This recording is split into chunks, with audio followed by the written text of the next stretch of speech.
Ya Mevlana ya sahib zaman. Ya Ali! Ya Ali! Subhanallah, bəziləri ya Allah, Bismillah deməyə müvəffəq olmurlar. Allahu Əkbər deməyə müvəffəq olmurlar.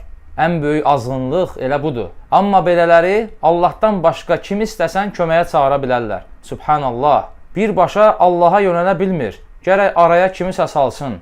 Belələri güc və qüvvətin Allahdan olduğunu unudurlar. Allahdan başqasını köməyə çağırmaq, Allahdan başqasından nə isə ummaq izzət deyil, zillətdir. Uca Allah Quran-ı Kərimdə buyurur: وَالَّذِينَ تَدْعُونَ مِنْ دُونِهِ لَا يَسْتَطِعُونَ نَصْرَكُمْ وَلَا أَنْفُسَهُمْ يَنْصُرُونَ. Uca Allah buyurur ki, Allahdan başqa çağırdıqlarınız nə özlərinə bir kömək eləyə bilər, nə də başqalarına kömək eləyə bilərlər. Uca Allah başqa bir ayədə isə belə buyurur: Allahdan başqa çağırdıqlarınız sizin mislinizdə qullardır. فَدْعُوهُمْ فَلْيَسْتَجِيبُوا لَكُمْ إِنْ كُنْتُمْ صَادِقِينَ.